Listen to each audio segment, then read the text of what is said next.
Good evening student, आप लोग कैसे हैं। बहुत सारे बच्चों का ये हमेशा टेंशन बना रहता है कि सर एक्सटर्नल में 20 मार्क्स मिल जाएंगे तो हमको 7 मार्क्स पाने की बस ज़रूरत है और हम पास हो जाएंगे।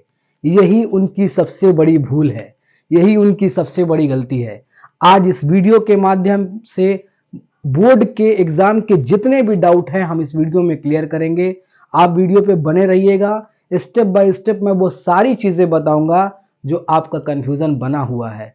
आप सोचते हैं कि एक्सटर्नल मार्क्स जो हमें 20 मिल जाएगा, प्रैक्टिकल का 7 मार्क्स और पाएंगे, हमको 80 में 27 पाना है, पास हो जाएंगे। बिल्कुल नहीं।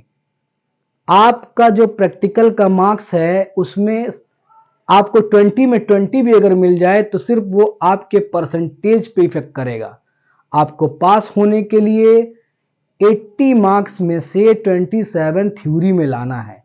अब हम चलते हैं ये देखने की सर थ्योरी और प्रैक्टिकल के मार्क्स डिवाइड कैसे होते हैं, कैसे बढ़ते हैं, कौन से मार्क्स कितने मार्क्स हमको पाने होंगे। कहीं ऐसा तो नहीं कि सिर्फ प्रैक्टिकल का पा जाए, 7 मल्टीपल चॉइस क्वेश्चन कर ले तो 27 मिल जाएगा। बिल्कुल नहीं। कंपार्टमेंट आएगा, एक सब्जेक्ट में बच जाओगे, दूसरे में आएगा तो फेल हो जाओगे। आज पूरे स्ट्रक्चर के माध्यम से हम आज समझते हैं कि कैसे कैसे आपको क्वेश्चन करने हैं। सपोज करिए कि आपका अकाउंटेंसी का पेपर है, ठीक, अकाउंटेंसी का पेपर है 80 मार्क्स का। इस 80 मार्क्स के पेपर में आपको 27 लाना ही लाना है। और अकाउंटेंसी का एक्सटर्नल एग्जाम भी होता है जिसको बोलते हैं वाइवा, लैब मैनुअल वगैरह बनाते हैं ना, प्रैक्टिकल फाइल, ये होता है 20 मार्क्स का और 80 मार्क्स का ये, और यही मिला के हो जाता है 100 मार्क्स। पहले क्या होता था, और यूपी बोर्ड में आज भी ऐसा है और सीबीएसई 10th में भी है कि 33% दोनों मिला कर अगर पा गए तो पास होता है। लेकिन 12th स्टैंडर्ड में ये कॉन्सेप्ट बिल्कुल खत्म हो चुका है। 80 में से पहले ये समझते हैं 80 में से 27 आपको पाना ही पाना है। और प्रैक्टिकल का मार्क्स आप 20 में से 20 मार्क्स का मान लिया प्रैक्टिकल हो रहा है, 9 मार्क्स पासिंग है, लेकिन बच्चे 15, 16, 17, 18 पा जाते हैं। ये मार्क्स आपके पासिंग मार्क्स के लिए कोई रोल प्ले नहीं करता है। 27 नंबर से इसका कोई लेना देना नहीं है। आप 80 में से 27 पाएंगे, अगर 80 में से आप 26 पा गए तो आपका कंपार्टमेंट आ जाएगा। किसमें? अकाउंटेंसी में। एक सब्जेक्ट में अगर आप 80 में से 27 अगर पा गए तो आप 27 पा गए तो पास हैं। अगर एक नंबर नीचे आया तो एक नंबर से आपका कंपार्टमेंट आ जाएगा। और इस पर्टिकुलर सब्जेक्ट का सीबीएसई बोर्ड 1 महीने बाद क्या लेगी? री एग्जाम लेगी। पास हो गए तो ठीक, वरना अब की साल का रिकॉर्ड ये रहा है कि लोग कंपार्टमेंट आने के बाद कंपार्टमेंट का पेपर हल्के में लिए, इसमें भी फेल हो गए, एसेंशियल रिपीट आ गया। लेकिन याद रखिए, एक सब्जेक्ट में अगर 80 में 27 पाते तो कंपार्टमेंट से बच जाएंगे, 27 अगर पाते तो ठीक है, 26 अगर पाए तो आप कंपार्टमेंट देंगे तो पास हो सकते हैं। लेकिन अकाउंटेंसी के बाद अगर बिजनेस में भी यही प्रतिक्रिया अपना दी आपने, बिजनेस में भी 26 पा गए तो आपका एसेंशियल रिपीट हो जाएगा। मतलब कहने का यह है कि एक सब्जेक्ट में अगर आपका 26 आता है तो कंपार्टमेंट आपको बचा लेगा, लेकिन आप 2 सब्जेक्ट में 26 पाएंगे, खेल खत्म, एसेंशियल रिपीट आ जाएगा। ये फेल का अपडेटेड वर्जन है। सीबीएसई कहती है फेल मत लिखो, बहुत बुरा लगता है, आप फेल की जगह क्या लिख दो? Essential repeat. बात वही है। तो आप समझ गए ना कि एक सब्जेक्ट में अकाउंटेंसी में 80 में अगर 27 पाए तो बच गया, अगर 26 पा गए आप तो क्या होगा? कंपार्टमेंट ले लेगा। लेकिन अकाउंट में भी 26 पाए और बिजनेस में भी 26 पाए तो आपका क्या आ जाएगा? Essential repeat. ये रही बात आपके बोर्ड के पैटर्न की, जहां पे बच्चे आज भी डाउट में हैं। बच्चे क्या कहते हैं कि सर 20 में अगर हम 16 पा जाए या 20 में अगर हम 20 पा जाए, सपोज करिए बच्चे कह रहे हैं सर 20 में 20 पा जाए और 80 मार्क्स में कम से कम 20 मार्क्स का तो एमसीक्यूज आता है सर, 7 मार्क्स इसमें से ले आएंगे तो 27 पा गए, पास तो हो गए। गलती मत करना, यहीं पे तो मामला खत्म हो जाएगा आप लोग का। सिर्फ प्रैक्टिकल का मार्क्स आपका परसेंटेज बनाता है, ये कोई रोल प्ले नहीं करता। असली तो जो हमारा नंबर है वो 80, और 80 में 27 हर हाल में पाना है। बहुत सारे बच्चे ये सोचते हैं कि सर 20 नंबर का एमसीक्यूज है, तुक्का मार देंगे तभी पे हो जाएगा। अरे कितना लग जाएगा, मैक्सिमम 7 लग जाएगा। कम से कम लिखने में तो कम से कम आपको 20 नंबर लाना पड़ेगा तब ना 7। और क्योंकि एमसीक्यूज हम कभी लगाते हैं पहले कभी CD, ऐसे करना ही नहीं, पढ़ने वाले ही बच्चे पास होंगे। ये जान लीजिए 12th हलवा पूरी नहीं है, कैसे किया हो गया पास कर देते हैं। यहां पर आपको लगे रहना है। अब दिसंबर आ गया, समय बिल्कुल नहीं है। अपना समय बगैर गवाए पूरी ईमानदारी से, अगर आप चाहते हैं समाज में आपकी इज्जत बनी रहे, घर में इज्जत बनी रहे, माँ बाप नाराज ना रहे, तो आपसे हाथ जोड़ के विनम्र निवेदन है कि अब आप लोग बैठ जाइए, समय बिल्कुल नहीं है। तो ये पूरा कॉन्सेप्ट आपको समझ में आ गया कि प्रैक्टिकल के मार्क्स को कैसे डिवाइड किया गया है और थ्योरी के मार्क्स को कैसे डिवाइड किया गया है। थ्योरी मतलब जो कॉपी में लिखते हैं, प्रैक्टिकल मतलब वाइवा होता है, फाइल चेक करते हैं। तो ये 20 मार्क्स का जो कॉन्सेप्ट है ये तो स्कूल दिला देता है किसी तरीके से। आते हैं पूछेंगे 18, 17, 19, 20 दे के चले जाते हैं, कुछ नहीं, 20 में 20 मिल जाएगा। और थ्योरी में कितना पा गए, 26 पा गए। सपोज करो तू 20 पा गए, इसमें प्रैक्टिकल में आप 20 पा गए, प्रैक्टिकल में 20 पा गए और इसमें 26 पा गए। थ्योरी में प्रैक्टिकल में पूरा नंबर पा गए और थ्योरी में आप पा गए 26, मतलब पासिंग मार्क्स से 1 नंबर कम। आपके मार्कशीट पे 46 दिखेगा तो आप खुश हो जाएंगे, अरे मैं तो 46 पाया, अरे मैं तो 100 में 46 पाया। ऐसा होता था ना कि 10th में हम 46 नंबर 50 नंबर पा जाते थे। पुअर बच्चों के लिए वीडियो है ये, जो बहुत डरे हुए हैं, सोच रहे हैं कि क्या हो पाएगा हमारा बोर्ड में, तो बिल्कुल डरिए मत। अभी इतना कॉन्सेप्ट आपका क्लियर कर देंगे किस तरीके से आपको एग्जाम करना है, कैसे कैसे लिखना है। आप यकीन मानिए कि आप फेल नहीं होंगे अगर बराबर हमारी वीडियो पे बने हैं। एक एक वीडियो मैं डालूंगा, सारे वीडियो को आप देखिए। जो बच्चे बिल्कुल पूरा साल नहीं पढ़े हैं, दोनों साल, उनके लिए भी कोई दिक्कत की बात नहीं है। अगर ईमानदारी से अगर लग गए जो जो हम बता रहे हैं तो वो 12th हर हाल में निकाल ले जाएंगे, उनको कोई दिक्कत नहीं होगी। ये मेरा कम से कम 10 साल का एक्सपीरियंस रहा है, मैं एक्सपीरियंस से बोल रहा हूँ।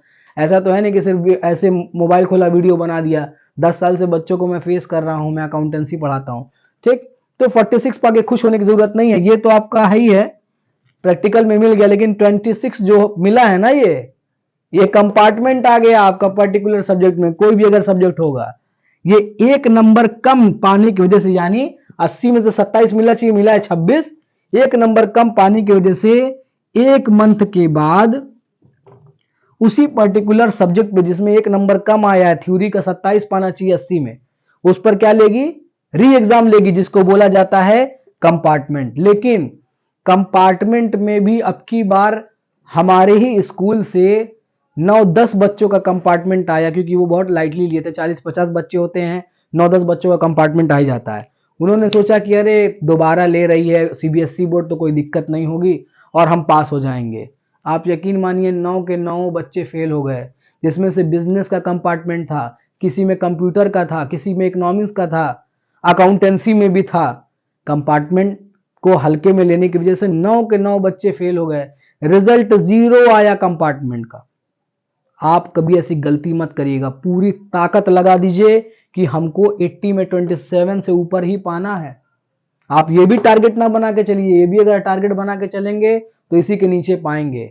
आज की इस वीडियो में इसके आगे भी बहुत सारी चीजें मैं बताऊंगा कि आप एमसीक्यूज कैसे करेंगे, क्वेश्चन आंसर कैसे करेंगे, ठीक है। वीडियो में आप बने रहिएगा। ये कॉन्सेप्ट पूरा समझ में आ गया। 46 देख के खुश नहीं होना है, प्रैक्टिकल में 20 और थ्योरी में 26। 46 पाए सर, 46 पाए, कुछ नहीं होने वाला है। 46 में भी फेल हो जाएंगे क्योंकि इसमें पासिंग मार्क्स से 1 नंबर कम है, देखिए, ठीक। तो ये पूरा कॉन्सेप्ट है, आप देख लीजिए। अब चलते हैं हम कि किस तरीके से हम क्वेश्चन स्टार्ट करेंगे, हमको करना क्या है, ठीक है।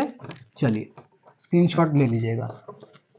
सपोज करिए कि अकाउंटेंसी का पेपर आया। सबसे पहले हम क्या करेंगे, बहुत सारे ऐसे डिस्ट्रिक्ट हैं जहां पे कंप्यूटराइज अकाउंटिंग नहीं चलती, वो पार्ट भी होता है, बच्चे वो सब भी छू देते हैं। ये सारी चीज गलतियां नहीं करना है आप लोग को। सबसे पहले कंप्यूटराइज अकाउंटिंग जो होती है वो बहुत सारे डिस्ट्रिक्ट में नहीं है। अपने जो भी डिस्ट्रिक्ट होगा आप पूछ लीजिएगा अपने टीचरों से, वो एकदम क्लियर कर देंगे कि क्या कंप्यूटराइज अकाउंटिंग हम लोग को टच करना है। इजी इजी लगता है, छू देते हैं, पूरा नंबर उसी में चला जाता है। एक्यूरेसी की बहुत ज्यादा जरूरत है। एक्यूरेसी मतलब होता है करने की स्पीड, जो हम काम कर रहे हैं, जो हम लिख रहे हैं, उसमें हम कितनी स्पीड एक्यूरेसी है। क्योंकि अधिकतर ये देखा गया बच्चों का जो क्वेश्चन छूटता है वो स्पीड की वजह से, वो जुगाड़ में लगे रहते हैं हमेशा, वो बता देगा, ये बता देगा। एमसीक्यूज करने में बहुत ज्यादा टाइम किल करने की जरूरत बिल्कुल नहीं, क्योंकि आप जुगाड़ भी करेंगे, अगला गलत किया रहेगा तभी भी आपका टाइम किल हो जाएगा। लेकिन जो जो टीचरों ने बताया है, बहुत सारे फॉर्मेट पे नंबर मिलता है, बहुत सारी वीडियो भी मिलेंगी आप लोग को एग्जाम करीब आते आते। इतनी वीडियो मैं इस पर बना दूंगा कि आप लोग का एकदम डर भय एकदम खत्म हो जाएगा कि सर चलिए कम से कम कुछ तो फायदा हुआ, 12th अगर बच जाएगा तो एक बार मुझे फोन करके बता देना, ठीक है। मैं ये उम्मीद करता हूं कि आप लोग बताइएगा। रही बात नहीं बताने की तो वो आपका व्यक्तिगत मामला है, कोई बात नहीं। चलिए सबसे पहले आप देखेंगे कुल मिलाकर क्वेश्चन, अकाउंटेंसी का पेपर सपोज करिए है, अकाउंटेंसी का पेपर आया, ठीक। और याद रखिए इसका पेपर कोड 055 होता है, हर साल से ही देखते आ रहे हैं, चेंज करेगी सीबीएसई, उसका अपना मामला है। एमसीक्यूज अगर आएगा, सबसे पहले कि सारे क्वेश्चन सिर्फ 34 क्वेश्चन होते हैं, कुल मिला के 34 क्वेश्चन आते हैं, जिसमें से 20 क्वेश्चन आपके मल्टीपल चॉइस क्वेश्चन होते हैं। एमसीक्यूज कर रहे हैं कितनों को तो ये भी नहीं आ रहा होगा। एमसीक्यूज क्या होता है सर? एमसीक्यूज मतलब मल्टीपल चॉइस क्वेश्चन, एक नंबर का होता है, 4 ऑप्शन होते हैं। सपोज करिए आपने साइड में ऐसे लिखा question number 1 multiple choice question, ठीक है, टिक द करेक्ट ऑप्शन, फिर आप डालेंगे क्वेश्चन 1, ठीक। क्वेश्चन फर्स्ट का जैसे मान लीजिए यहां डाल दिए ए बी, ठीक, सी, या एक दूसरे का बी, तीसरे का सी, चौथे का डी, आप ऐसे ही करके डालिएगा, ठीक। आप यकीन मानिए मैं क्यों बोल रहा हूं कि सिर्फ आपको ऐसे ही करना है, इसके पीछे बहुत बड़ी वजह है। 5वें का ए, 6वें का सी, 7वें का डी, 8वें का ए, 9वें का सी, ऐसे 10वें का बी। अब कह रहे हैं सर ये तो ऐसे लिख देंगे, मान लीजिए एमसीक्यूज कर देंगे, ठीक, तो कहीं ऐसा ना हो कि थोड़ा सा हमको गलत लग रहा है, अजीब लग रहा है। आप यकीन मानिए कि जो बच्चे 27 ना पाकर 22 पर या तो 20 पर अटक जाते हैं, तो जो हेड एग्जामिनर होता है ना, जो बच्चे 22 नंबर मान लीजिए पा गए, अकाउंटेंसी में 22 पा गए, पाना 27 है, जो हेड एग्जामिनर होता है जिसको बोलते हैं एचई, तो सबसे पहले जो एग्जामिनर होते हैं जो कॉपी चेक करते हैं वो एएचई के पास कॉपी जाती है। एएचई कहता है एक बार और चेक कर लो, कहीं ऐसा तो नहीं लड़का पा रहा है, फेल क्यों करोगे, ऐसा मत करो, ठीक। 22 नंबर आप क्या करेंगे, 22 को बढ़ा के कर देगा कितना, 2 बढ़ा देगा, 24 कर देगा। अब यही एग्जाम फिर जाएगी एचई के पास, हेड एग्जामिनर, हेड एग्जामिनर फिर एग्जामिनर के पास आएगा, एग्जामिनर के पास जो कॉपी चेक कर रहा होता है, उससे कहेगा कि ऐसा काम मत करो, बच्चे का नुकसान, 24 पा गया 27 नहीं कर पा रहे, चेक करो, फिर कॉपी चेक करेगा तो बढ़ा के ये 27 तक लाके पास कर देते हैं, ज्यादातर पॉसिबिलिटी होती है। लेकिन ये हो कैसे पाता है, आप देखिएगा वीडियो में, ये सारी चीजें हमको बताना नहीं चाहिए, लेकिन ये सारी चीजें चलती है क्योंकि कॉपियां बहुत सी जगह चेक होती हैं, बहुत स्ट्रिक्टली चेक होती हैं, बहुत सारे अच्छी, लेकिन आपकी पॉसिबिलिटी तो होती है पास होने की। ये आप देख रहे हैं ना, मैं इस वजह से कह रहा हूं बी सी डी ई है और सी है, इसको क्या करते हैं कि एग्जामिनर लोग भी क्या करते हैं, इसको सी है, अगर बी सही है तो बी बना लेंगे, ए सही है, डी से सी सही है तो इसको डी बना देंगे, मतलब डी सही है तो डी बना देंगे, ऐसे करके सही कर देते हैं। लेकिन मान लो यहां पर आपने लिख दिया इकोनॉमिक एक्टिविटी, आंसर लिख देते हैं आप लोग, यही गलती करते हैं। पहले का इकोनॉमिक एक्टिविटी, इसका जीडीपी एमपी, ठीक, मतलब इकोनॉमिक्स का या अकाउंट का ही मान लीजिए 25,000 किसी का दिया है, या मान लीजिए 4:3:2 आंसर था, वो लिख दिए, ठीक है। आप मान लीजिए इसका लिख दिए जनरल रिजर्व, कहां तक सही करेगा जरा बता दो हमको। अगर ये प्रतिक्रिया उसको करना होगा, नंबर अगर बढ़ाना भी होगा आपका, असिस्टेंट हेड एग्जामिनर के पास पहले कॉपी जाती है, उसके बाद हेड एग्जामिनर। कोई बच्चा 22 और 20 पाया होता है तो कोशिश की जाती है कि वो 27 उसको मिल जाए, ठीक है, इसका ध्यान रखिएगा। और आप लोग कभी भी ये पूरा पूरा आंसर मत लिखिएगा, आप पूरा आंसर लिख देते हैं, एग्जामिनर कंफ्यूज हो जाता है कहां सही किया जाए। जैसा कि हमने बताया ना कि सी को क्या बना देगा, डी सही होगा तो कहेगा चलो सी वाले को डी बना दिए, एक नंबर मिल गया। फिर कहेगा अरे ए बना, इसको चलो बी बना दे, मिल गया। अब ए को अगर बी बना रहा है और आंसर ये लिखे कहा सही होगा, मान लीजिए कि बी वाला आंसर 3:2:1 होगा तो इसको नहीं ना काटेगा, यही मामला फंस जाता है। आप लोग यकीन मानिए एक एक चीज वीडियो में मैं बताऊंगा, एकदम ध्यान पूर्वक समझिएगा, आप लोग फेल नहीं होंगे, ये मेरी गारंटी है अगर इसको फॉलो कर लिया तो। आप ये प्रोसीजर पूरा समझ गए, इससे पहले वाला प्रोसीजर समझ गए कंपार्टमेंट वाला, किस तरीके से हमको करना है, ये सब नहीं लिखना है, सिर्फ हमको फर्स्ट का ए, सेकंड का बी, थर्ड का डी, फोर्थ का ए बी सी, ऐसे सिर्फ यही बस करना है। और याद रखिए कभी कभी जो टॉपर स्टूडेंट होते हैं वो क्या, आप समझ गए ना, ये पूरा पूरा आंसर मत लिखिएगा, क्योंकि अगर उनको नंबर बढ़ाना होगा तो ये कर ही नहीं पाएंगे, ये नहीं कर पाएंगे, यहां भी दिखाना होगा ना कि सही किया है। कभी कभी तो एग्जामिनर भी रहम खाते हैं, 2-3 नंबर बढ़ा के पास कर देते हैं कि एच ही के पास जाएगा तो 2 बढ़ाएगा, 2 ये बढ़ाएगा, 27 तक पहुंचा के किसी तरीके से इनका बेड़ा पार ही कर दिया जाएगा। बच्चे हैं, बच्चे होते हैं मन के सच्चे, उनके जीवन के साथ क्यों खेला जाए, ठीक। तो एग्जामिनर जो है ये पूरा आपके बिहाफ में काम करेंगे, है तो इंसान ही ना, इंसान है, दुश्मन तो है नहीं आपके, तो आप एकदम सहूलियत पैदा कीजिएगा। और याद रखिए टॉपर सबसे बड़ी गलती क्या करते हैं, पहला एमसीक्यूज आया दूसरा नहीं आया तो यहां क्या करेंगे पता है, पहला एमसीक्यूज आया दूसरा भी इनको आ रहा है, सेकंड का सी कर दिए, थर्ड का डी कर दिए, अब चौथा नहीं आया तो चौथा छोड़ के पांचवें का ए कर देते हैं, फिर आठवां आ रहा आठवें का बी कर देते हैं, 11वें का सी करते हैं। अरे परेशान हो जाएगा वो, चेक करेगा। और फिर सबसे बड़ी गलती क्या करते हैं, एमसीक्यूज करते करते 10 तक आया, फिर उसके बाद क्वेश्चन नंबर 21 तुरंत लगेंगे करने, और 21 से जब 25 तक करेंगे फिर उनको याद आएगा कि अरे चलो एमसीक्यू जो 11 के बाद का था, फिर क्वेश्चन, फिर एमसीक्यूज डालेंगे, फिर सेक्शन डालेंगे, करेंगे। आप यकीन मानिए कि हर तरीके से आपको एग्जामिनर को कॉपी चेक करने में सहूलियत पैदा करना है, आसानी पैदा करनी है। जितना उनको कॉपी चेक करने में आसानी होगी और जितनी अच्छी आपकी राइटिंग होगी, सबसे पहला एक काम करो तुम लोग कि राइटिंग बनाना स्टार्ट कर दो, 1 पेज डेली राइटिंग लिखो। आप अगर खूबसूरत लिख रहे हो ना तो आप यकीन मानो आप कुछ गलत भी लिखोगे, अगर हेडिंग भी नहीं सही रहेगी तभी एग्जामिनर कहेगा लड़का अच्छा है, बढ़िया लिख रहा है।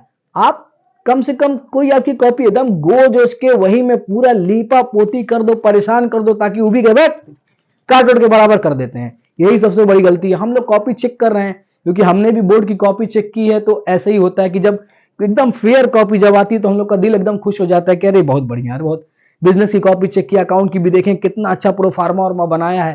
सारे चैप्टर का प्रोफार्मा मैं बनाऊंगा, क्वेश्चन आपको नहीं आएगा, कैसे कैसे आइटम लिखना है, वीडियो पे एकदम बने रहिए, ठीक है। आपको वो सारे कंटेंट मैं प्रोवाइड कराऊंगा, आप एकदम टेंशन छोड़ दीजिए, भूल जाइए, आपको टेंशन लेने की जरूरत नहीं है, ठीक है। आपको वीडियो अगर पसंद आएगी तो आप कमेंट जरूर करिएगा कि सर ये वीडियो मैं देख पाया हूं और हम लोग इंतजार कर रहे हैं कि आप नेक्स्ट वीडियो कब डालेंगे, ठीक है। अभी अब चलते हैं अपने उस पर। तो 21 से 25 की बीच बीच में क्या करते हैं, कभी section A, section B, section C, फिर आ गए, तो ये चीज नहीं करना है। आप यकीन मानिए इस वजह से मैं बता रहा हूं क्योंकि हम लोग कॉपी चेक करते करते क्या है इरिटेट हो जाते हैं, और जैसे इरिटेट होंगे तुरंत काटने पीटने लगेंगे कि भाई एकदम उलझा के रखा है, ये 20-25-30-35-40 मिनट तो इसी कॉपी में चला गया, आगे के क्वेश्चन भी अगर सही होंगे आप गंदी राइटिंग में ना तभी पे काट के निकल जाते हैं।